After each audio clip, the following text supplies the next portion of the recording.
Hello everyone, welcome to my YouTube channel English for excellence.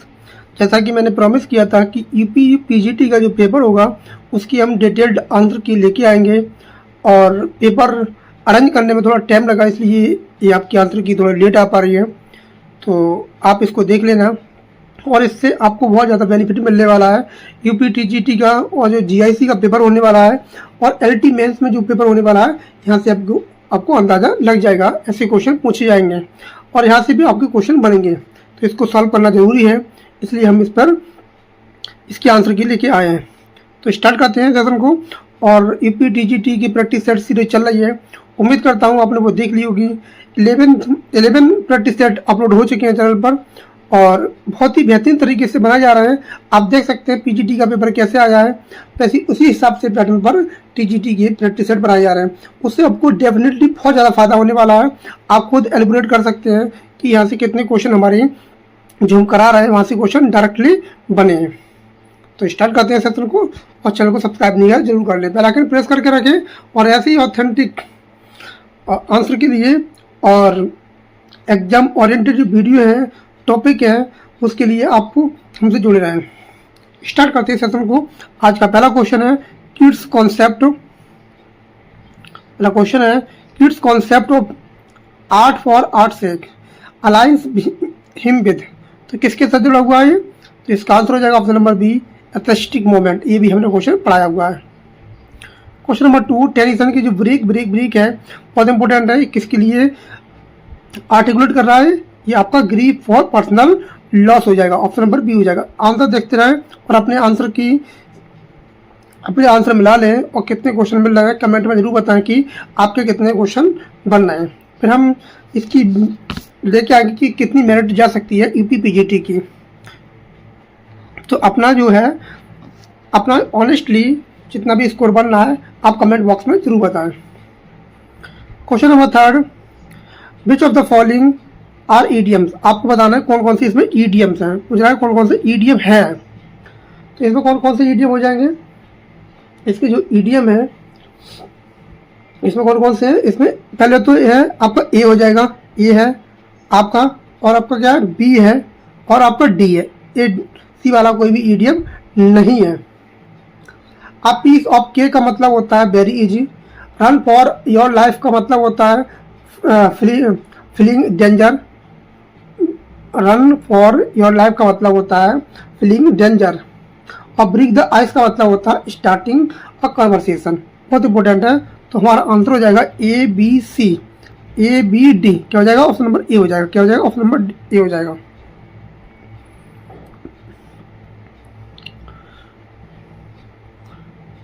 Question कह रहा है कि इलियड का जो वर्क है ऑब्जेक्टिव को रिलेटिव किससे रिजेक्ट करता है वो? इसका आंसर है option number B, subjective emotional outpourings कर रहा है। जो सब्जेक्ट इमोशनल है उसको क्या करता है? रिजेक्ट करता है ऑब्जेक्टिव को रिलेटिव। तो आंसर हो जाएगा B. Question number 5, if he dash hard he will succeed. ये आपकी कौन सी कंडीशन है? आपकी फर्स्ट कंडीशनल सेंटेंस है और कल वाले सेट में भी कराई थी ये कंडीशनल सेंटेंस। और मैं बताता रहता हूँ जो करा रहा हूँ वो एकदम एग्जाम ओरिएंटेड है, एग्जाम पॉइंट ऑफ व्यू से आपके पेपर में आने वाला है। इसका आंसर हो जाएगा ऑप्शन नंबर डी, वर्क्स हो जाएगा। सब्जेक्ट क्या वचन है? एक वचन है। ईडियम आपका to hit the nail on the head. आपको बताना इसका मतलब क्या है। क्वेश्चन नंबर 6, तो इसका मतलब हो जाएगा टू से एग्जैक्टली द राइट थिंग। किसी चीज को बिल्कुल साफ शब्दों में कहना होता है इसका। नेक्स्ट आपका क्वेश्चन नंबर 7 मिला दे रहे हैं, ऑप्शन नंबर ए हो जाएगा उसका। जिसने भी पेपर दिया है बहुत ही अच्छा पेपर गया है। और क्वेश्चन नंबर 7 कह रहा है कि चाइल्ड का बताना है आपको बहुवचन। तो इसका आंसर हो जाएगा ऑप्शन नंबर बी, चिल्ड्रन। बहुत ही सिंपल है ये क्वेश्चन। क्वेश्चन नंबर 8, कोई क्वेश्चन कह रहा है कि which of the following correctly are parallelism. एकदम करेक्ट होनी चाहिए। ये भी क्वेश्चन आपको मिल जाएगा क्वेश्चन, ये भी हमने पढ़ाया है ये वाला। तो क्वेश्चन नंबर 8 में कह रहा है, पहला ऑप्शन कह रहा है he enjoys reading writing and painting. दूसरा कह रहा है reading writing and to paint, और ये तो गलत ही है। तो इसमें जो आंसर हो जाएगा वो हो जाएगा ऑप्शन नंबर ए, क्योंकि जो इंजॉय है वो लेता है अपने पास जीरन फॉर्म और तीन ही फॉर्म क्या रहेंगे? जीरन रहेंगे। बस इसने जो कामा दिया है, कामा, ये कामा नहीं आता तो और बेहतरीन क्वेश्चन होता है। तो इसका आंसर ए हो जाएगा। लेकिन यहाँ कामा जो है, कामा कहाँ लगता है आपको अमेरिकन इंग्लिश में मिल जाएगा, लेकिन जो ब्रिटिश इंग्लिश है उसमें कामा नहीं दिया जाता। अगर अकॉर्डिंग टू पंक्चुएशन के अकॉर्डिंग ये सेंटेंस में कामा नहीं दिया जाता। इसका आंसर अभी क्या फिलहाल में ए है। लैम का जो ऐसे है ड्रीम चिल्ड्रन, वो विलेंस करता है, किस पर करता है, ये आपका आंसर हो जाएगा क्वेश्चन नंबर 9 का डी। ऑटोबायोग्राफी है और इमेजिनेशन पर बेस्ड है ये। आंसर हो जाएगा ऑप्शन नंबर डी, ये इसमें इमेजिन की गई है इसमें। Question number 10, they will announce the results tomorrow. इसमें क्या करना है आपको, पैसिव बनाना है, बहुत ही सरल है। इसका जो ऑब्जेक्ट बनेगा द रिजल्ट्स आएगा, क्या आएगा, द रिजल्ट इसका ऑब्जेक्ट है, वो सभी में दिया है, ये तो गलत हो जाएगा, ये भी गलत हो जाएगा। अब बचे आपका ये वाला, तो इसमें पी फॉर्म आएगी। जो मॉडल वर्ब होती है उनके बाद बी की फॉर्म आती है। ऑप्शन ए आंसर हो जाएगा। क्वेश्चन नंबर 11, पॉल व्हिटमैन की जो डेमोक्रेटिक स्पिरिट है बेस्ट एक्सप्रेस्ड इन लाइन, कौन सी लाइन में सबसे अच्छे से उसने अपनी लाइन को एक्सप्रेस किया है। Question number 11, hope springs eternal, I celebrate myself and sings myself, the best lack all conviction, two roads diverge in board. इसका आंसर हो जाएगा option number B, celebrate myself and sing myself. इसने भी paper दिया है, बहुत ही अच्छा पेपर गया इनका भी पेपर है। Question number 12, the sentence contain spelling error, कौन से सेंटेंस में आपको स्पेलिंग एरर दिखेगी वो आपको लगाना है। इसमें स्पेलिंग की गलती है। We will meet you tomorrow एकदम सही है, इसमें ये सही है। यस्टरडे भी सही है, रिसीव्ड की स्पेलिंग भी सही है, पार्सल की स्पेलिंग सही है। और इसमें जो अचीवमेंट की स्पेलिंग है वो गलत है। अचीवमेंट में जो स्पेलिंग होती है वो ACHI आती है, उसके बाद ई आती है, बस यही गलती है। ACHIEVEMENT अचीवमेंट हो जाएगा आपका। तो इसमें सी वाला सही हो जाएगा, क्योंकि इसमें गलती का कि अचीवमेंट की है। नेक्स्ट क्वेश्चन है, आपको अरेंज करना है, इनमें ग्रामेटिकली अरेंज करना है और क्या बनाना है, कॉम्प्लेक्स सेंटेंस को बनाना है। क्या बनाना है, कॉम्प्लेक्स सेंटेंस को बनाना है। इसने ये भी दिया है कि क्या बनाना है आपको। तो इसमें जो बनेगा सेंटेंस, सबसे पहले क्या आएगा क्वेश्चन नंबर 13 में, who missed was late for the meeting the train the manager. तो सबसे पहले क्या आएगा इसमें 13 में, तो सबसे पहले आएगा इसमें द मैनेजर। क्या आएगा, द मैनेजर आएगा, पहले आएगा द मैनेजर और डी वाला आएगा। फिर आपका आएगा जो दिया है वो क्या आएगा, हु वाली क्लॉज आएगी, तो ए वाला आएगा। ठीक है, तो सेंटेंस बन जाएगा द मैनेजर हु, तो कौन से में दिया है, इसमें डी वाले में दिया है, डी वाले में दिया है the manager who missed the train was late for meeting. Meeting का आएगी लास्ट में आएगी। सेंटेंस बनेगा the manager who missed the train was late for meeting. Adjective clause का सेंटेंस है ये। क्वेश्चन नंबर 14, सेंटेंस कह रहा है कि he is an Einstein in mathematics. Einstein का आएगा मैथमेटिक्स का एग्जाम्पल है, आपका अलीजन का एग्जाम्पल है। अलीजन का मतलब होता है रेफरेंस देना, वो रेफरेंस दे रहा है। क्वेश्चन नंबर क्या हो जाएगा 14 का डी हो जाएगा। Question number 15, identify the incorrectly spelled. आपको बताना है कौन सी स्पेलिंग जो गलत है। नॉलेज की स्पेलिंग सही है, प्रिविलेज की स्पेलिंग सही है, लाइब्रेरी की स्पेलिंग सही है, डेफिनेटली की स्पेलिंग गलत है, क्योंकि जब ए नहीं आता आई आता है, ए नहीं आएगा आई आएगा, तो बाकी सब सही है। तो इसमें जो गलत हो जाएगा वो हो जाएगा डेफिनेटली, बाकी सब सही। प्रिविलेज है, डेफिनेटली में आई आती है। Question number 16, in Hamlet the play with in play, जो प्ले विद इन प्ले है यूज टू, किसके लिए यूज किया जा रहा है। तो इसका बहुत ही सिंपल आंसर है, कन्फर्म का क्लॉडियस जो है वो गिल्टी है नहीं है। Question number 17, rearrange the following fragments for the coherent sentence. आपको एक सेंटेंस बनाना है, एक सेंटेंस आपको बनाना है 17 में। तो 17 में क्या बनेगा आपका आंसर, रीअरेंज करना है आपको। तो इसका जो सेंटेंस बनेगा वो बनेगा,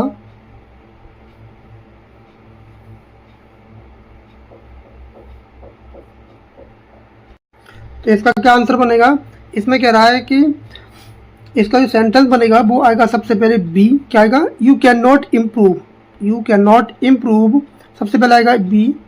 क्या आएगा, बी आएगा आपका। You can not improve, improve क्या नहीं कर सकते, इम्प्रूव नहीं कर सकते। You can not improve in spoken English, in spoken, फिर आएगा बी, फिर आएगा बी, फिर आएगा आपका सी, फिर आपका क्या आएगा, you can not improve in your spoken English, आप अपनी स्पोकन इंग्लिश को अच्छा नहीं कर सकते जब तक तुम डेली प्रैक्टिस ना करोगे। फिर आएगा आपका ए, क्या आएगा, ए आएगा, फिर आएगा आपका डी। बहुत ही बेहतरीन क्वेश्चन है, इसका आएगा ऑप्शन नंबर डी, क्या आएगा, डी आएगा। जब तक तुम अपने अंग्रेजी को सही नहीं कर सकते, तो अपने अंग्रेजी को सही नहीं कर सकते जब तक तुम प्रैक्टिस डेली नहीं करते। आंसर हो जाएगा ऑप्शन नंबर डी। क्वेश्चन कह रहा है कि रॉबर्ट फ्रॉस्ट का जो डिस्क्राइब करते हैं पोएट्री, वो क्या दिखाते हैं, रॉबर्ट फ्रॉस्ट। इसका आंसर हो जाएगा option number D, a momentary stay against confusion. Option D इसका आंसर हो जाएगा। स्पॉन्टेनियस वर्ड्स को लिखिए, वर्ड्सवर्थ की हिसाब की है। क्वेश्चन नंबर 19 कह रहा है कि they are writing a letter, आपको इसका पैसिव बनाना है, इसका पैसिव वॉइस बनाना है। तो इसका आंसर हो जाएगा a letter is being written by them. वैसे बाई देम वाला आता नहीं है, जो अभी KBS का पेपर हुआ था उसमें बाई देम वाला उसको एक्सेप्ट नहीं कर रहा था। तो इसका आंसर हो जाएगा ऑप्शन नंबर सी। इसमें सभी में बाई देम दिया है तो कोई बात ही नहीं है। पोएट लॉरेट कब बने थे टेनिसन साहब, क्वेश्चन नंबर 20। तो इसका आंसर हो जाएगा ऑप्शन नंबर ए, जो वर्ड्सवर्थ साहब थे उनकी डेथ के बाद बने थे टेनिसन साहब। निगेटिव कैपेबिलिटी, ये भी बहुत मैं बार बार मैं कह रहा था कि निगेटिव कैपेबिलिटी नहीं, हर टेस्ट में आपको एक क्वेश्चन निगेटिव कैपेबिलिटी से मिल जाएगा, हर एक क्वेश्चन एक प्रैक्टिस सेट पर निगेटिव कैपेबिलिटी पे मिल जाएगा। मुझे पता कि इसलिए क्वेश्चन बनते हैं। आंसर हो जाएगा option number A, tends to describe ascetic selfishness. और जो भी लोग प्रैक्टिस सेट को मिस कर रहे हैं वो बहुत ज़्यादा पछतावा करेंगे जब UPTGT का एग्जाम हो जाएगा। Question number 22, which of the following sentence grammatical correct, कौन सा करेक्ट सेंटेंस है आपका, ये आपको पहचानना है, ग्राम का क्वेश्चन है। इसमें जो आंसर बनेगा वो बनेगा ऑप्शन नंबर 22 का बनेगा A, he does not know the answer. इसमें क्या गलती है, ही डू नॉट नहीं आता ही के साथ, और ही के साथ नॉट केवल नहीं आएगी, ही डज नॉट नोज नहीं आएगी, नोज नहीं आएगी, क्योंकि MB की बेस फॉर्म आती है जब डू या डज आता है। तो ऑप्शन ए हो जाएगा। क्वेश्चन नंबर 23 कह रहा है कि आपको बताना है कि which of the following statement about T.S. Eliot are correct. T.S. Eliot के संदर्भ में कौन सा कथन सही है। He was award the Nobel prize in the literature 1948, एकदम सही है, ये वाला भी सही है 23 का। और दूसरा कह रहा है ही रोड द सेकेंड कमिंग, ये गलत हो जाएगा आपका। ही अथॉर्ड 4 क्वार्टर, ये भी सही है, सी वाला भी सही है आपका, सी वाला सही है, और डी वाला भी आपका सही है, इमेजिनिस्ट मूवमेंट से जुड़े हुए थे। इसका आंसर बनेगा ए बनेगा, सी बनेगा, डी बनेगा। इसका आंसर हो जाएगा ऑप्शन नंबर डी, क्या हो जाएगा, डी हो जाएगा इसका आंसर। इसका आंसर हो जाएगा डी, क्या हो जाएगा, डी, ACD आप इसको मिला सकते हैं। एंटोनिम बताना आपको हॉस्टाइल, ये बहुत ही सिंपल है, इसका आंसर हो जाएगा ऑप्शन नंबर बी, फ्रेंडली हो जाएगा। बहुत ही सिंपल है ये क्वेश्चन। 25 कह रहा है कि आपको बताना है फिगर ऑफ स्पीच, और सेंटेंस है the stars dance playfully in the moonlight sky. तो इसका आंसर हो जाएगा, बहुत सिंपल है, आपका पर्सोनिफिकेशन आंसर हो जाएगा। क्वेश्चन नंबर 26 कह रहा है कि एग्जाम्पल बताना है रन ऑन सेंटेंस, बहुत ही बेहतरीन, सबसे अच्छा जो सेंटेंस लगा मुझे ए वाला लगा 26। Which of the following is an example of run on sentence, run on sentence आपको बताना है। इसका जो आंसर बनेगा वो बनेगा option number C, he went to the market he bought vegetables. Run on sentence उसे कहा जाता है जिसमें कोई भी कंजक्शन नहीं आता है, विदाउट एनी पंक्चुएशन मार्क्स और विदाउट एनी कंजक्शन जो यूज होता है वो होता है आपका run on sentence. Option number C एकदम करेक्ट हो जाएगा। एंटोनियम बताना आपको अबाउंडेंट, ये भी हमने अपनी प्रैक्टिस सेट में कराया है, आप देख सकते हैं जाके बहुत सारे प्रैक्टिस सेट अबाउंडेंट से कराए हैं। इसका आंसर, इसका प्लेंटी, लार्ज, ये सब एक जैसे हैं, इसके सिनोनियम है। इसका आंसर हो जाएगा option number A, scars. Question 29 है और ये आपकी कंडीशनल सेंटेंस है, आपको बताना कौन सी वर्ब आएगी, ये भी हमने सेंटेंस कराया है। इसका आंसर हो जाएगा ऑप्शन नंबर सी, ये क्या थर्ड कंडीशनल सेंटेंस का एग्जांपल है। इसमें हैड बीन आएगी, क्या आएगी 29 में, क्या आएगा, हैड बीन आएगी, हैड बीन आएगी। Question number 30, which of the following sentence correctly apply the rules of subject verb agreement के हिसाब से कौन सा वाक्य एकदम सही है। टीम टीम एक यूनिट की तरह काम करती है, तो यहाँ हैव का प्रयोग नहीं होगा, गलत हो जाएगा। यहाँ भी गलत हो जाएगा, यहाँ भी गलत हो जाएगा, ऑप्शन सी हो जाएगा, क्योंकि ये टीम क्या होती है, एक यूनिट की तरह काम करती है वो। इसका आंसर हो जाएगा ऑप्शन नंबर, वो कलेक्टिव नाउन सिंगुलर होना चाहिए। द बेस्ट लैंड कब पब्लिश हुई थी, द बेस्ट लैंड कब पब्लिश होती है, 1922। बहुत ही इंपॉर्टेंट क्वेश्चन है ये बेस्ट लैंड का। आपको बताना paper of speech, she is as brave as lion, ये आपका एग्जाम्पल हो जाएगा 32 में सिमिली। ये बहुत ही सिंपल क्वेश्चन है। 33 क्वेश्चन कह रहा है कि ये भी हमने क्वेश्चन कराया है, ये वाला ये क्वेश्चन हमने आप देख सकते हैं जाके हमारी प्रैक्टिस सेट में आपको मिल जाएगा। Ask not what you country can do for, ask what you can do for. ये इसका जो एग्जाम्पल है इसके अनुसार ये एंटीथेसिस है, एंटीथेसिस का आंसर हो जाएगा। लेकिन इसमें एक फिगर ऑफ स्पीच और है, वो आप कमेंट में बताएं, इसमें हमने बताया है कौन सा है, आप कमेंट में बता सकते हैं। ये वाला क्वेश्चन हमने कराया है। क्वेश्चन है 34, the Tempest are often called, इसको कहा जाता है रोमांसिस। क्या होता है, रोमांसिस है ये। 35 में क्या हो जाएगा, 35 कह रहा है she dash to school every day, ये आपकी हैबिचुअल एक्शन की बात कर रहा है, प्रेजेंट की, और एक वचन सब्जेक्ट है तो गोज का प्रयोग किया जाएगा।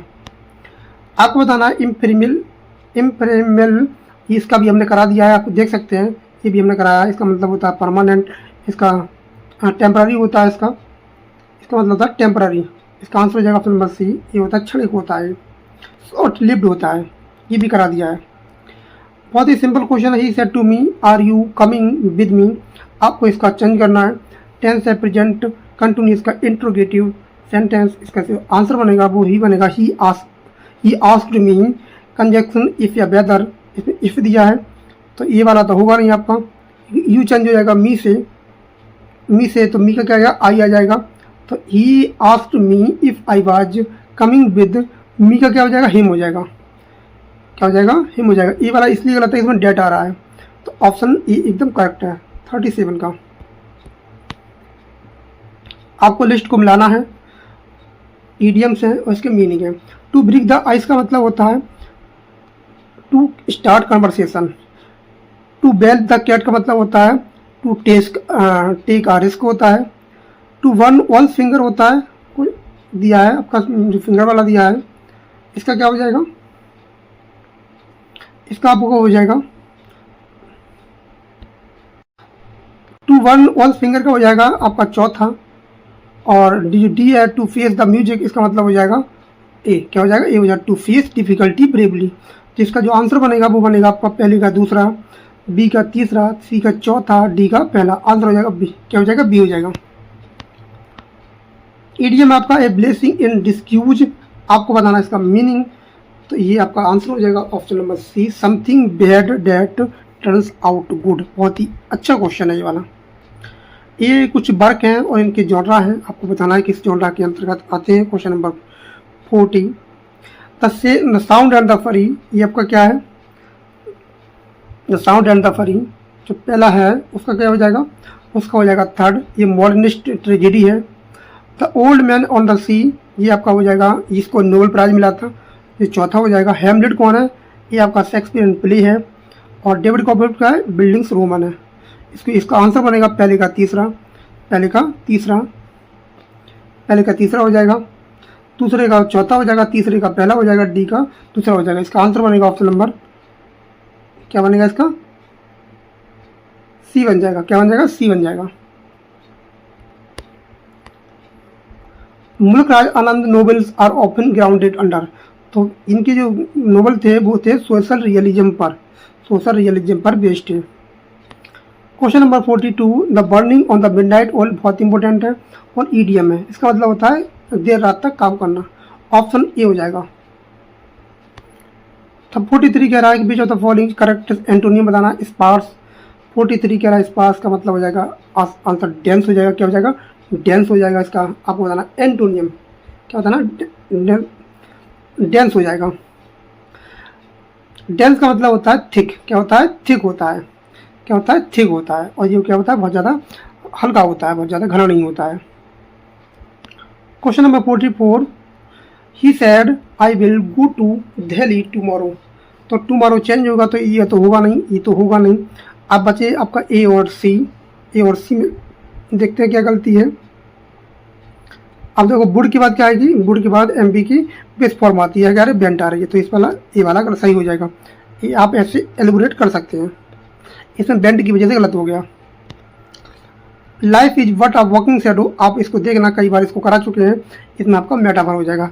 ये मैकबेथ इस लाइन को बोलता है, ये मैकबेथ की सोलोरिकी की एक लाइन है, ये मैकबेथ इसको बोलता है, बहुत ही इंपॉर्टेंट है ये सोलोरिकी है मैकबेथ की। क्वेश्चन नंबर 46 कह रहा है कि आपको बताना करेक्ट सेंटेंस कौन सा है अकॉर्डिंग टू यूज के अनुसार।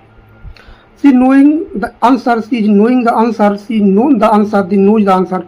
नोइंग नहीं आ सकती जी, आपका का स्टेटिव वर्ब के अंतर्गत आती है, फीलिंग से संबंधित होती है, तो इसका आंसर हो जाएगा option number C knows the answer. 47 का which of the following statement about the idioms are correct. कौन से सेंटेंस में इडियम एकदम करेक्ट तरीके से प्रयोग किए गए हैं आपको बताना। Idioms often can not be understood literally, idiom are fixed expression with figurative meaning, idioms always follow the strict grammatical rules, idioms enrich the style of language। इसका जो आंसर बनेगा वो बनेगा 47 में सी बनेगा। क्या बनेगा, ये वाला बिल्कुल ठीक है, कह रहा है कि idiom often cannot be understood literally। B वाला भी ठीक है, idioms are fixed expression है with figurative meaning होती है। ये वाला गलत हो जाएगा सी वाला, क्योंकि इसमें कोई ग्रामेटिकल रूल्स नहीं होते हैं, तो डी वाला भी सही है, तो ऑप्शन क्या हो जाएगा, सी हो जाएगा। टू स्काई लार्क बहुत ही इंपॉर्टेंट है, कंट्रोवर्सी को पोयम है, ये वर्ड्सवर्थ की भी है। इसमें क्या हो जाएगा आपका पीबी शैली हो जाएगा। क्या हो जाएगा, पीबी शैली, ये आपकी वर्ड्सवर्थ की भी है। और to the skylark, to a skylark, to skylark के वर्ड्सवर्थ की है, टू द स्काई लार्क भी वर्ड्सवर्थ की है, और टू अ स्काई लार्क आपकी पीबी शैली की है। यहाँ आंसर हो जाएगा पीबी शैली। नेक्स्ट है 49, to let the cat out of the bag. तो इसका आंसर हो जाएगा टू रिवील अ सीक्रेट, बहुत इंपॉर्टेंट है, ऑप्शन बी हो जाएगा।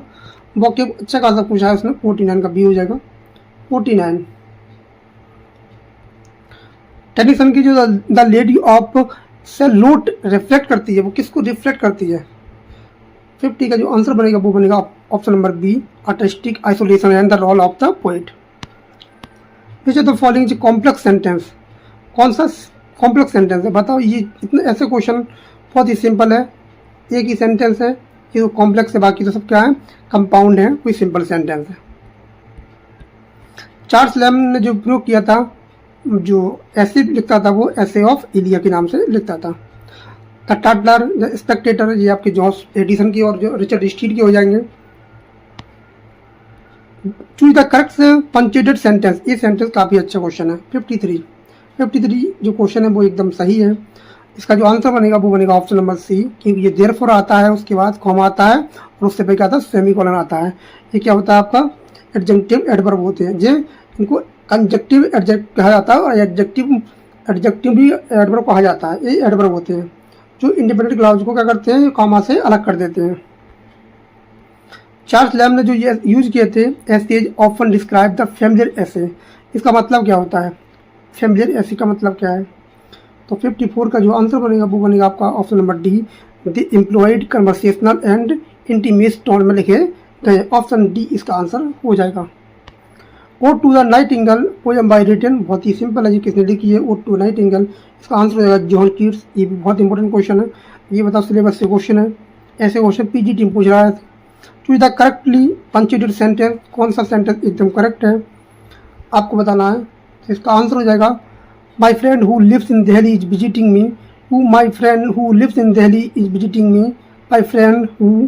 तो इसका जो आंसर बनेगा वो बनेगा ऑप्शन नंबर बी, क्योंकि ये नॉन डिफाइनिंग क्लाउज है, नॉन डिफाइनिंग क्लाउज है, और जो एग्जाम्पल दिया है ये दिया है रैंडे मार्टिन की किताब से, आप इसको चेक कर सकते हैं। बी वाला ऑप्शन सही हो जाएगा। इलियट का जो वर्क है critical essay as the tradition and the individual talent emphasizes, किसको एम्फसाइज करता है। 57 का जो आंसर बनेगा वो बनेगा option number D, impersonality and historical continuity in poetry. Ulysses का जो ड्रामेटिक मोनोलॉग है रिटन बाय किसने लिखा है, बहुत ही सिंपल है, अल्फ्रेड लॉर्ड टेनिसन ने लिखा है। जेनरस का बताना है आपको, एंटोनियम, जेनरस का मतलब होता है एकदम उदारवादी, और इसका हो जाएगा सेल्फिश हो जाएगा। क्या हो जाएगा? सेल्फिश हो जाएगा। Choose the people speak English all over the world, इसका बनाना है पैसिव।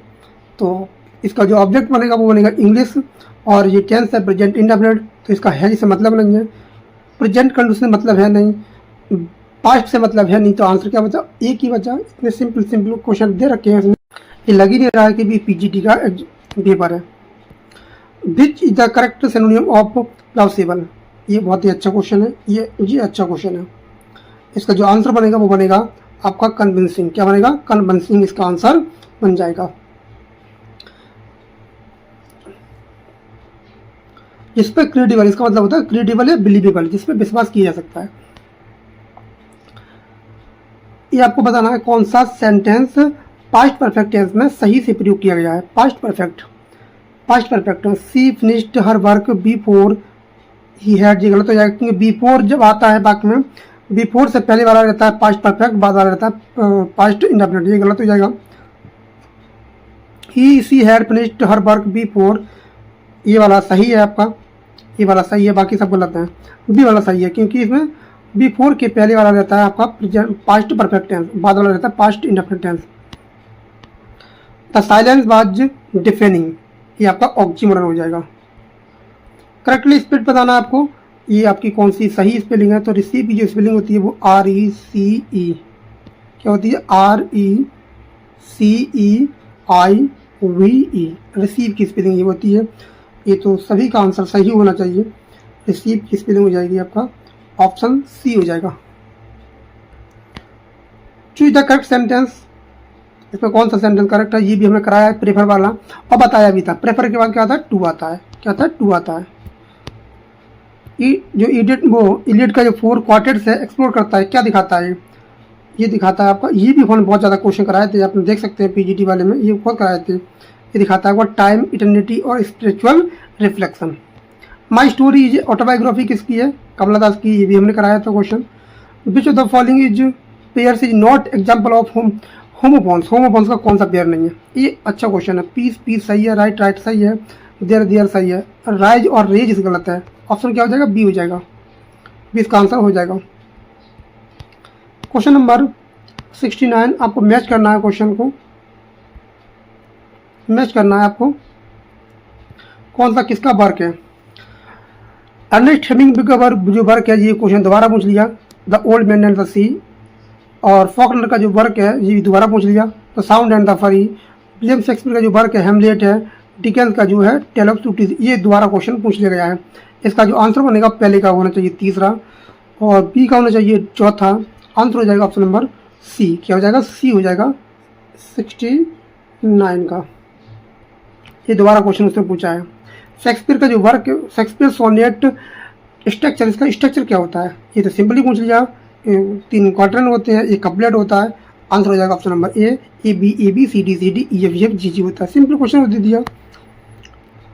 इडियम है to add fuel to the fire, ये तो बार बार पढ़ते रहते हैं, इसका मतलब होता है स्थिति को ज़्यादा खराब कर देना होता है। To make a bad situation worse हो जाएगा। रीअरेंज करना है आपको सेंटेंस को, ग्रामेटिकल करेक्ट होना चाहिए सेंटेंस एकदम, ये आपको मिलाना है। क्वेश्चन नंबर 72 का जो आंसर बनेगा वो क्या हो जाएगा? वो बनेगा आपका, सबसे पहले क्या आएगा? सबसे पहले आएगा इसमें द लेटर, क्या आएगा? द लेटर आएगा। फिर आएगा आपका द लेटर क्या आएगा? विच, क्या आएगा? विच वाज मेल्ड यस्टरडे। फिर आएगा ए could arrive on time and could affect the outcome. तो आंसर हो जाएगा ऑप्शन नंबर ए। क्या हो जाएगा? ए हो जाएगा।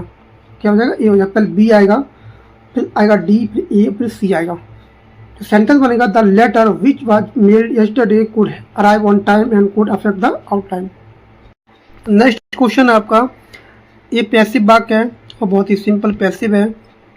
दे हैव कंप्लीटेड द प्रोजेक्ट, इसका आंसर बनेगा the project has been completed by them. By them आएगा, हैज बीन बढ़ जाएगा इसमें, तो आंसर हो जाएगा ऑप्शन नंबर डी। 73 का आएगा, 70 डी हो जाएगा। Which of Eliot's work begin with the April is the coolest month, ये आपका हो जाएगा द बेस्ट लाइन की, ये फर्स्ट लाइन है जो आती है आपका पहले ही उसमें आती है, सेक्शन में आती है। The burial of the dead किसमें आती है? The burial of the dead की लाइन है जो 1922 में आई थी। टी.एस. एलियट से बहुत ज़्यादा प्रेम था, इसलिए बार बार टी.एस. एलियट को पूछा गया है। If Wordsworth is consider the poet of laureth, the kids is often consider the poet of beauty. ये आएगा सेंसुसनेस। आंसर हो जाएगा ऑप्शन नंबर डी। क्या हो जाएगा? सी हो जाएगा इसका। वो सॉरी डी हो जाएगा। मैं सही निशान लगा रहा हूँ, बोल क्या रहा हूँ, सी बोल रहा हूँ। डी इसका आंसर हो जाएगा। ट्रांसपेरेंट का आपका ओपेक हो जाएगा, जिसका मतलब होता है पारदर्शी हो जाएगा। और क्या बुझ रहा है इसमें? इसका जो बुझ रहा है सिनोनियम बुझ रहा है 76 का सिनोनियम। इसका आंसर हो जाएगा ऑप्शन नंबर ए। क्या हो जाएगा? ए हो जाएगा। ये इसमें पूछा है सिनोनियम। क्या पूछा है? सिनोनियम। ये क्या हो जाएगा? क्लियर हो जाएगा, क्योंकि ये उसका पारदर्शी होता है। तो क्लियर का मतलब होता है पारदर्शी। थिक, हिडन, ओपेक, ये तीनों क्या है? सिनोनियम है। एंटोनियम है किसके? ट्रांसपेरेंट के। Arrange the following writing process in the correct sentence. आपको करना है ये करेक्ट। सबसे पहले क्या आता है 77 में? तो क्या आता है सबसे पहले आता है प्री राइटिंग। सबसे पहले आएगी आपके प्री राइटिंग, फिर आएगी आपकी ड्राफ्टिंग, फिर आएगी एडिटिंग, फिर आएगी पब्लिशिंग। पब्लिशिंग लास्ट में आती है। तो जिसका आंसर बनेगा वो बनेगा आपका CABD। CABD आंसर हो जाएगा option number D. Lips of grass was first published. ये बहुत अच्छा क्वेश्चन है, जो कब सबसे पहले पब्लिश हुआ था? तो इसका आंसर हो जाएगा option number B 1855। Which of the following illustrate fragment sentence. ये बहुत अच्छा सेंटेंस है, ये मैं बता रहा हूँ, ये बहुत लोगों ने गलत किया होगा। कौन सा इलस्ट्रेट्स ऑफ फ्रेगमेंट सेंटेंस है? ये लोगों को समझ में नहीं आया होगा कि ये सेंटेंस कह रहा है। इसका जो आंसर होगा वो होगा ऑप्शन नंबर बी। इसका मतलब होता है कि ये सेंटेंस कहना चाह रहा है कि कौन सा सेंटेंस जो अधूरा है, जिसको पूरा करने के लिए एक क्लॉज की जरूरत पड़ेगी। तो ये आंसर हो जाएगा ऑप्शन नंबर बी। एक फ्रेगमेंट सेंटेंस एक ग्रुप ऑफ वर्ड्स होता है that does not express a complete thought. Fragment sentence का मतलब होता है कि एक ऐसा सेंटेंस जो सेंटेंस कहता है कि उसका कंप्लीट थॉट वो एक्सप्रेस नहीं कर सकता। कंप्लीट थॉट के लिए इसमें प्रिंसिपल क्लॉज का होना जरूरी है। तो ऑप्शन नंबर बी एकदम करेक्ट आंसर है। They have completed the project. बहुत ही सिंपल क्वेश्चन।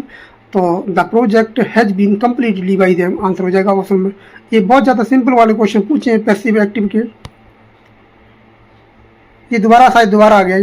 ये दोबारा आ गया, ये मैंने करा दिया था। 80 वाला पूछेंगे। Dramatic irony. ड्रामेटिक आयरनी क्या होती है? इसका मतलब होता है the audience knows the truth while the character does not. जो ऑडियंस होता है उसका पता होता है, जो करेक्टर को नहीं पता होता है। जैसे मान लो तुम कोई मूवी देख रहे हो और कोई विलन जो आ रहा है, आपको पता है कि विलन कोई काम गलत करेगा, पहले से पता होता है, लेकिन हीरो को नहीं पता होता है क्या होने वाला है।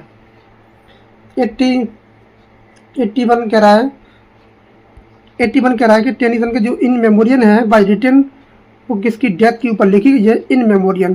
तो इनका जो दोस्त था, इसका नाम था हेनरी ऑर्थर हेलम। इनकी ये डेथ पर इन्होंने लिखी है। तो आंसर हो जाएगा ऑप्शन नंबर डी। क्या हो जाएगा? डी हो जाएगा। Arrange the following sentences from the coherent paragraph. Coherent paragraph के रूप में इसको लिखना है। तो इसका जो अरेंज करेंगे सेंटेंस को, सबसे पहले क्या आएगा? कौन सा सेंटेंस आएगा? एकदम मीनिंगफुल होना चाहिए, मीनिंगफुल होना चाहिए। तो इसका जो आंसर बनेगा वो बनेगा ACBD। ACBD। तो सबसे पहले आएगा the sun was sitting behind the hills. फिर आएगा the sky turn orange and red. Red हो रहा है। Birds were returning to their nests और एवनिंग डिसेंटेड स्लोली। तो इसका आंसर बनेगा वो बनेगा बी। इसका जो आंसर है वो एकदम मीनिंगफुल होना चाहिए। इनिशियल क्या है? सूर्य का अस्त होना पहाड़ों की तरफ। दूसरा क्या है? उसका जो कलर है वो क्या हो रहा है? डायरेक्ट रिजल्ट दिखा रहा है कि सनसेट हो रहा है। फिर क्या हो रहा है? एक्शन दिखा रहा है कि कोई चीज़ जो है वो अपनी घरों की तरफ लौट रही है वो। और बाद में क्या रहा है? कंक्लूजन दे रहा है summary of the time change हो रहा है। इवनिंग डिसेंटेड स्लोली, धीरे धीरे इवनिंग आ रही है। क्वेश्चन नंबर 83 कह रहा है कि विच literary device use the classroom बाज जू। ये आपकी तुलना कर रहा है, एक प्रकार का क्या मेटाफर है। बहुत सारे क्वेश्चन मेटाफर से हमने कराए हैं। The wind whispered through the trees, ये भी हमने क्वेश्चन कराया था। कोई शायद क्वेश्चन ये पूछ रहा था कि इसमें कौन सा फिगर ऑफ स्पीच होगा, तो ये आपका क्या हो जाएगा? पर्सोनिफिकेशन है। पर्सोनिफिकेशन है 84 का। और ये कोई पूछ भी रहा था, ये आपने डाला भी है, आप देख सकते हैं प्रैक्टिस सेट में क्वेश्चन पड़े हुए हैं। ये मैं नहीं बोल रहा हूँ, आप प्रैक्टिस सेट पड़े हुए हैं, आप देख सकते हैं इसमें क्वेश्चन। कैंडिडेट का मतलब क्या होता है? कैंडिडेट 85 को कैंडिडेट का मतलब होता है एकदम फ्रेंकली होता है। और ये बहुत ज़्यादा पेपर में आता है। फ्रैंक मतलब खुलेपन से बोलने वाला, ऑनेस्टी इसका आंसर हो जाएगा। द कलेक्शन ऐसे ऑफ इलिया ये 2 बार क्वेश्चन पूछ लिया। पहले इसने चार्ल्स लैम्ब को देके पूछा था, अब उसने दोबारा इसी क्वेश्चन को पूछ लिया। बहुत सारे क्वेश्चन बनाए जा सकते हैं, लेकिन ये बहुत ज़्यादा यूजलेस, पता नहीं आज वो क्या चाहता है, ऐसे क्वेश्चन बना रहा है, बार बार वही रिपीट क्वेश्चन कर रहा है। इतना बड़ा सिलेबस है, कहीं से भी क्वेश्चन पूछा जा सकता था। इतना बड़ा सिलेबस में से बस यही क्वेश्चन मिले थे, simple. Which of the following sentences does not contain a miss spelled modifier. तो ये कह रहा है कौन सा ऐसा सेंटेंस है जिसमें does not contain a miss spelled modifier, इसमें सही सलामत मॉडिफायर का प्रयोग किया गया है, ये कहना चाह रहा है। तो ऐसा कौन सा सेंटेंस है जो एकदम कहीं करेक्टली यूज हुआ है। तो पहला क्वेश्चन कह रहा था child covered in ice cream enjoy the cake, पहला गलत है क्योंकि ऐसा लग रहा है कि बच्चे ढके हुए हैं। दूसरा बात एकदम सही है कि चाइल्ड एंजॉय द केक, बच्चे क्या कर रहे हैं, एंजॉय कर रहा है केक का। Which was covered in ice cream, B वाला एकदम सही है, बी वाला सही है एकदम। Which sentence is the passive voice, पता ये क्वेश्चन है कोई पैसिव वॉइस पूछ रहा है कि इसमें कौन सा पैसिव वॉइस है। आंसर हो जाएगा ऑप्शन नंबर सी, क्या हो जाएगा सी। बाकी ये एक्टिव वॉइस है, सब क्या है एक्टिव वॉइस है। The likes mangoes, the likes mangoes इसका बनाना है आपको नेगेटिव वाक्य। द लाइक्स, जिसका आंसर हो जाएगा 89 का आंसर जो बनेगा वो बनेगा आपका नेगेटिव पूछ रहा है इसका। ट्रांसफॉर्म करा, they do not like mangoes, they do not like mangoes, ये आपका ट्रांसफॉर्मेशन करा रहा है। वो आम मैंगो पसंद करते हैं, कायदा में तो ये सेंटेंस ऐसे होना चाहिए था, they do not hate mangoes. तो इसका सही मीनिंग निकलता, उसका मतलब है पहले वाले का वो आम को पसंद करते हैं बे, लेकिन इसका मतलब हो गया बे आम को पसंद नहीं करते हैं, इसका मतलब सेम होना चाहिए। तो इसका मतलब वो आमों से घृणा नहीं करते हैं, हेट नहीं करते हैं, ये करेक्ट आंसर होना चाहिए था। ये आपका नेगेटिव ही है, ये ट्रांसफॉर्मेशन नहीं है। ट्रांसफॉर्मेशन का मतलब होता है जैसे ऊपर वाले की मीनिंग है वैसे नीचे वाले की मीनिंग होना चाहिए था, ये इसमें गलती है इसकी। 90 जो क्वेश्चन है कि by next year she dash complete her hut, ये सेंटेंस मैंने कराया था, आप देख सकते हैं सेम टू सेम क्वेश्चन तो नहीं हुआ लेकिन ये कराया था। ये फ्यूचर परफेक्ट कंटिन्यूस हो जाएगा, वो फ्यूचर परफेक्ट टेंस हो जाएगा 90 वाला। विलियम शेक्सपियर कौन सा, ये सिंपल बार बार हेमलेट कर रहा है, शेक्सपियर का हेमलेट है। ओलिवर ट्विस्ट किसका है आपका, चार्ल्स डिकेंस का है। ज्योमेट्री का कौन सा है आपका, पैराडाइज लॉस्ट है, और जिसका कौन है प्राइड एंड प्रेजुडिस है, जैन ऑस्टन का। आमला लीजिए कौन सा आंसर हो जाएगा, पहले का तीसरा हो जाएगा और दूसरे का पहला हो जाएगा, दूसरे का पहला हो जाएगा, आंसर हो जाएगा ऑप्शन नंबर ए। आइडेंटिफाई मिस स्पेल्ट, आपको कौन सी बतानी, कौन सी मिस स्पेल्ट है। तो इसकी जो मिस स्पेल्ट है वो आपकी हो जाएगी ओकेजन। ओकेजन में डबल एस का प्रयोग नहीं किया जाता है, ओकेजन में आपका डबल एस का प्रयोग नहीं किया जाता है। बाकी सही है एकदम, हरा सही है, नेसेसरी सही है, रिकमेंड सही है, ओकेजन की स्पेलिंग गलत है। बट वॉल्ट विटमैन का जो इन्फ्लुएंस करते हैं can be seen most strongly, तो कहाँ से इनको इन्फ्लुएंस मिलता है, तो रालिफ वाल्डो इमर्सन, इसका आंसर हो जाएंगे 93। सॉरी, इसका जो आंसर बनेगा वो बनेगा Allen Greens and the Beat poets, इसका जो आंसर बनेगा वो बनेगा ऑप्शन नंबर ए। क्या बनेगा, ऑप्शन नंबर ए बनेगा, ये इसका आंसर है। 93 का आंसर बनेगा ऑप्शन नंबर ए। ये टेल ऑफ टू सिटीज बहुत इंपॉर्टेंट है, ये मैंने बताया भी था, ये क्वेश्चन को मैंने बहुत ज़्यादा हाईलाइट किया था। ये टेल ऑफ टू सिटीज पर 2 सिटी की बात करता है और मैंने कमेंट में आंसर भी पूछा था, वो सिटी थी लंदन और पेरिस। ग्रामेटिकली करेक्ट कौन सा सेंटेंस है आपको बताना है, कौन कौन से सही है। She sings sweetly, he go to school daily, they are playing in the park, I am knowing the answer. इसमें पूछ रहा है कौन सा करेक्ट सेंटेंस है, कौन सा करेक्ट सेंटेंस है।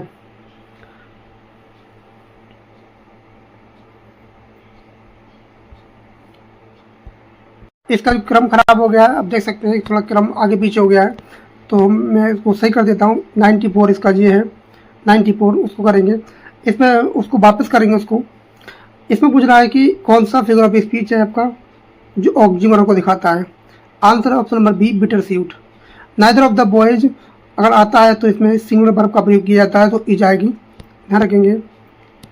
और Hard Times by Dickens, Gradgrind obsession with fact works as allegory, ये किसको शो करती है? 96 जो आंसर हो जाएगा ऑप्शन नंबर डी हो जाएगा। इनकरेक्टली बताना है मीनिंग, कौन सी इनकरेक्ट मीनिंग है? तो सेपरेट एकदम सही है, मैंने इस पर जोर दिया था। अकरेंस सही है, एम्बेरस सही है। इसमें कमिटमेंट में डबल टी नहीं आती, एक टी आती है, तो ये वाला गलत हो जाएगा।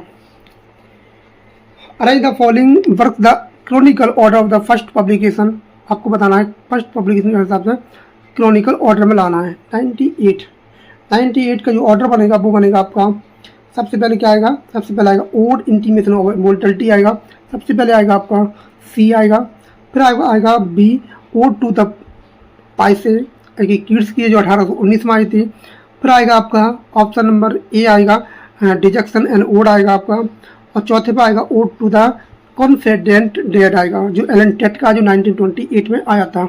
इसका आंसर बनेगा वो फाइनल CBAD बनेगा, CBAD ऑप्शन डी बनेगा इसका। बेनेवोलेंट का बताना आपको कि किसको दिखाता है? आंसर सिंपल है, बेनेवोलेंट दिखाता है काइंड एंड जनरस के लिए। और क्वेश्चन नंबर 100 कह रहा है कि निसीम इजिकल जो है वो क्या कंसिडर करते हैं? पायनियर है, किसकी पायनियर है? इसका जो आंसर बनेगा वो बनेगा option number C modern Indian English poetry के। अब हम इसकी बात आते हैं, जो हमारा आया था 101 से ये आएगा। इसका पहला क्वेश्चन तो बता दिया था, जो आएगा सी। दूसरा आएगा आपका, देखना पड़ेगा कौन कौन से सही है इसमें। 100 इसमें जो करेक्ट आंसर बनेंगे वो बनेगा आपका पहला एकदम सही है, पहला सही नहीं है, स्यूटली पहला सही है आपका, स्यूटली सही है। और he go to school daily, he go to ये वाला इसलिए गलत है क्योंकि इसमें गो के बाद गो आ रही है, सब्जेक्ट एक वचन है और जो वर्ब है वो कैसी है? बहुवचन है, तो इसमें सब्जेक्ट पर एग्रीमेंट के हिसाब से गलत हो जाता है। गोज होना चाहिए था, गोज, तो ये तो गलत हो जाता है। They are playing in the park, ये एकदम सही है। नोइंग का प्रयोग कंटिन्यूस टेंस में नहीं होता है क्योंकि ये स्टेटिक वर्ब की कैटेगरी में आती है, तो ये सेंटेंस से संबंधित है। आंसर हो जाएगा ए और सी, तो आंसर हो जाएगा option number A. Iliad use of the mythical method mostly scene clearly, क्या बताता है? किस में मिलता है देखने को? इसका आंसर हो जाएगा ऑप्शन नंबर 103 का क्या हो जाएगा? The Waste Land. नेक्स्ट क्वेश्चन है identify the sentence with correct subject verb agreement, कौन सा सब्जेक्ट वर्ब एग्रीमेंट के हिसाब से सही है? ये गलत हो जाएगा, नीदर के बाद इज आना चाहिए, the list of items is आना चाहिए था, गलत हो जाएंगे। इज के बाद हैज आना चाहिए था, गलत हो जाएगा। ये वाला सही है एकदम, ये वाला एकदम सही है। आइडेंटिफाई द करेक्टली पंक्चुएटेड, जो करेक्ट सेंटेंस पंक्चुएट है उसको बताना है। इसमें सी वाला सही है कि हाउएवर के बाद क्या आता है? कामा का प्रयोग किया जाता है आपका, हाउएवर के बाद कामा का प्रयोग किया जाता है। Which of the following sentence is future perfect tense, बहुत ही सिंपल क्वेश्चन, एक ही सेंटेंस फ्यूचर परफेक्ट टेंस है, बार बार क्वेश्चन पूछा गया है। Which of the following example of oxymoron, ये हमने करा दिया था पहले ही, हम आते हैं इससे आगे। हार्डीज फिलोसफी ऑफ रिजेंबल्स, जो हार्डी की जो फिलोसफी है किस पर रिजेंबल करती है? इसका जो आंसर बनेगा वो बनेगा आपका B fatalistic determinism. This is the beginning of the end, ये आपको बताना कौन सा फिगर ऑफ स्पीच है? इसका आंसर हो जाएगा पैराडॉक्स। इसमें क्या है? पैराडॉक्स का एग्जाम्पल है। She is too big to walk, इतनी कमजोर है वो चल नहीं सकती, तो इसका बनेगा she is so big that he can not walk, ये बन जाएगा इसका। अरेंज करना है आपको, सेंटेंस को अरेंज करना है सबसे पहले, और अल्फ़ाबेटिकली अरेंज करना। ये तो इसने रीजनिंग का क्वेश्चन दे दिया, ये क्वेश्चन तो इसने रीजनिंग का क्वेश्चन दे दिया। तो इसका जो क्रम बनेगा वो बनेगा इसका, सबसे पहले आएगा बी, क्या आएगा? बी आएगा, इसमें KIND काइंड आ रहा है, फिर किंग आ रहा है, जी आ रहा है, डी के बाद जी आ रहा है, फिर जी आ रहा है, फिर जी के बाद एच भी आ रहा है और नो आ रहा है, तो इसका बनेगा आपका BCDA, ये बनेगा। तो इसका क्रम जो है वो आएगा, पहले काइंडनेस आएगा, फिर आएगा आपका किंगडम, फिर आएगा आपका नाइट, फिर आएगा आपका नॉलेज। और ये रीजनिंग का क्वेश्चन है ये वाला। Choose the correct idiom and idiom means to reveal secret, ये दोबारा क्वेश्चन आ गया। तो ये कौन सा ईडियम है जो दिखाता है वो, टू स्पिल द बीन्स, ये क्वेश्चन बार बार पेपर में पूछा गया है और मैंने इस पर जोर भी दिया था, इस पर ये एलटी में भी आया था। अरेंज करना है आपको, सेंटेंस दिया अरेंज जो वर्क हैं 4 डिकेंस के, आपको क्रोनिकल ऑर्डर में करना है। ये यूजीसी नेट के टाइप का क्वेश्चन आ गया। तो इसका जो आंसर आएगा वो आएगा आपको, सबसे पहले आता है ओलिवर ट्विस्ट, ये पहले नंबर पर आता है। इसका जो पहले नंबर पर आता है ओलिवर ट्विस्ट आता है, जो आया था 1837 से 39 के बीच में। फिर आता है डेविड कॉपरफील्ड दूसरे नंबर पे, और उसके बाद आता है ए टेल ऑफ टू सिटीज आता है, इसी नंबर पर आएगी। और फिर आता है आपका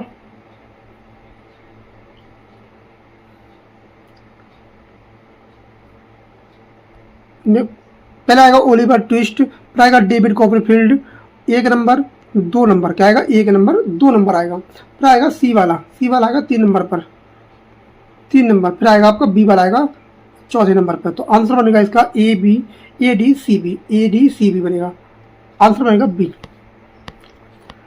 the sun she runs quickly, अब क्विकली आपको बताना है, ये सिंपल क्वेश्चन है, ये आपका एडवर्ब हो जाएगा। डिकेंस नोवेल हार्ड टाइम्स क्या बताता है, हार्ड टाइम जो आपको देखने को मिलेगा, क्या मिलेगा, ये आंसर हो जाएगा इंडस्ट्रियलाइजेशन एंड अल्टीलिटरिज्म। ये क्वेश्चन हमने कराया था, जो कराई थी 500 क्वेश्चन की सीरीज में कराया था ये question. The prelude Wordsworth portray the childhood, तो क्या दिखाता है वो, तो इसका आंसर हो जाएगा ऑप्शन नंबर ए, क्या हो जाएगा, ए हो जाएगा। Hardy is tragic vision is often termed, ये क्या है, कॉस्मेसी पेसिमिज्म है। Which of the following feature of Pip, Pip कहाँ आता है, ग्रेट एक्सपेक्टेशन में आता है, जो एलटी के सिलेबस में दिया हुआ है, बहुत इंपॉर्टेंट है। Identify the sentence which is the past continuous tense, ये वही सेंटेंस है, बताओ ये लेवल है क्वेश्चन का, बताओ। सिंपल कक्षा 2, 3, 5 में भी आते हैं क्वेश्चन ऐसे वाले। ये पैसेज आप इस पैसेज पढ़ लिया होगा, आप पैसेज को पढ़ सकते हैं, समय खराब नहीं करेंगे। मैं इसका आंसर बता देता हूँ। पहले का जो आंसर होगा आएगा, आप पढ़ सकते हो, क्वेश्चन करा है what is the implied theme about the pedagogy in the passage. इसका जो आंसर बनेगा वो बनेगा आपका ऑप्शन नंबर ए, क्या बनेगा, ए बनेगा। आप पढ़ सकते हैं इस पैसेज को। The word taxonomy in the passage most nearly, तो टेक्सोनोमी किसको दिखाता है, आप क्वेश्चन को पढ़ सकते हैं। उसके बाद जिसका आंसर बनेगा इसका सी बनेगा, classification into ordered categories.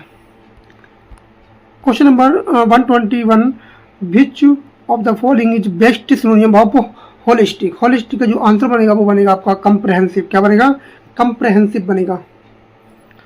Next आपका ये कह रहा है आपका डायनामिक और लिविंग नेचर नॉलेज कौन सी बता रहा है, कौन सा करा एम्फिसाइज करता है। तो इसका जो क्रम बनेगा वो बनेगा, पहला वाला सही है, दूसरा वाला सही है, और सी वाला गलत है, डी वाला सही है। ए बी डी वाला सही हो जाएगा, ए वाला सही हो जाएगा, ए बी डी वाला सही है। Which role in the commentary traditions और plays the proceeding Indian knowledge system, तो इसका जो आंसर बनेगा वो बनेगा ऑप्शन नंबर डी, 123 का डी बनेगा, D. They allow text remain both compact impactable across generation. The correct synonym बताना आपको, इरूडाइट का मतलब होता है एकदम बुद्धिमान व्यक्ति होता है, लर्न हो जाएगा, इसका लर्न हो जाएगा। एडोनिस किसकी लेजी डेस्क पर लिखी गई है, ये किड्स की डेस्क पर लिखी गई है, ये हमने क्वेश्चन कराया है बहुत सारे। तो ये आपका जो था वो यूपीपीजीटी का आपका पेपर था, जो इसकी जो डिटेल आंसर की है आप इसको मिला के कमेंट बॉक्स में अपना स्कोर जरूर शेयर करें, और जो सीरीज चल रही है यूपीटीजीटी की प्रैक्टिस सेट की उसको मिस ना करें, क्योंकि आप देख पा रहे हैं क्वेश्चन का लेवल क्या है और कौन से क्वेश्चन पूछे जा रहे हैं। लेकिन टीजीटी का जो लेवल है वो अप रहेगा थोड़ा। तो मिलते हैं नेक्स्ट प्रैक्टिस सेट नंबर 12 में, जो हमारा 11 तो हो चुके हैं, 12वां प्रैक्टिस सेट आएगा। तो बस उनको देखते रहें, और चैनल को अब तक सब्सक्राइब नहीं किया जरूर कर लें, बेल आइकन प्रेस कर लें, और वीडियो को लाइक भी कर दिया करें। Thanks a lot for watching this video. Thank you everyone, have a nice day.